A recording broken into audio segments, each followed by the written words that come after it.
Menurut Kompas, tidak terasa pemilu untuk pemilihan presiden dan perwakilan legislatif akan dilaksanakan 2 tahun lagi. Tapi, tidak afdol rasanya kita membicarakan pemilu tanpa kita tahu peta partai politik kita saat ini. Untuk melihat preferensi politik, Litbang Kompas telah melakukan survei secara berkala.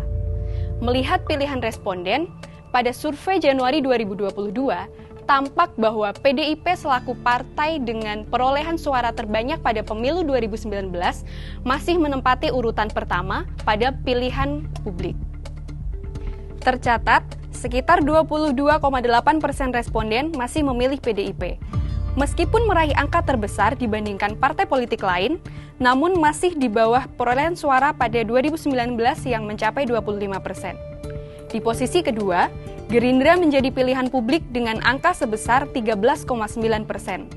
Berikutnya, disusul Demokrat dengan 10,7%, Golkar 8,6%, PKS 6,8%, dan PKB 5,5%. Beberapa parpol lain dipilih oleh responden dengan jumlah total di bawah 5%.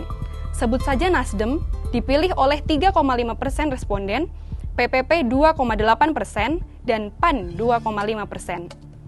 Adapun, parpol akan meraih kursi di DPR apabila bisa mendapatkan 4% suara. Yang menarik, masih ada 17,6% responden yang merahasiakan atau belum menetapkan pilihan pada Januari tahun 2022. Menilik pergerakan perolehan suara dari waktu ke waktu juga menarik. Survei Litbang Kompas memetakan pasang surut suara setiap partai politik.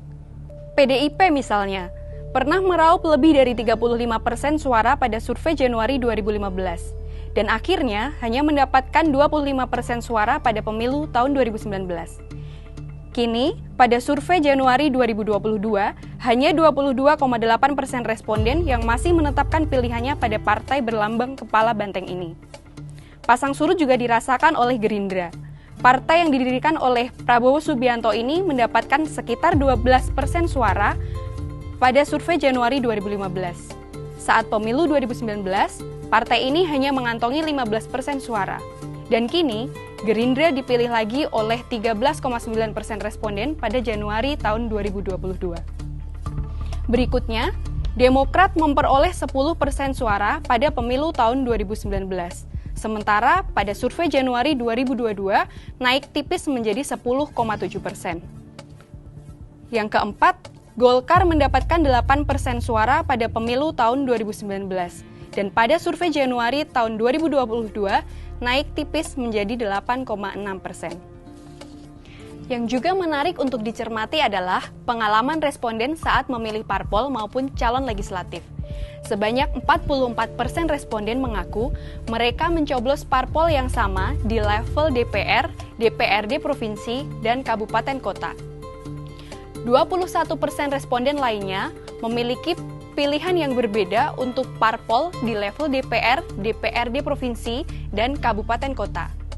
Dengan proporsi yang sama yakni 21%, responden memilih caleg tanpa memedulikan parpol yang mengusung caleg itu. Adapun 8% responden hanya menjatuhkan pilihan mereka kepada presiden dan memutuskan untuk golput pada pemilihan legislatif.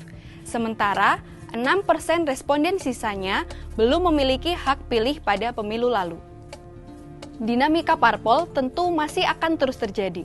Sejauh pemungutan suara belum dilakukan, setiap partai politik masih memiliki kesempatan yang sama untuk melakukan yang terbaik bagi rakyat agar kelak mereka bisa mendulang suara lebih banyak lagi. Lalu, bagaimana kontestasi berikutnya? Kita saksikan saja.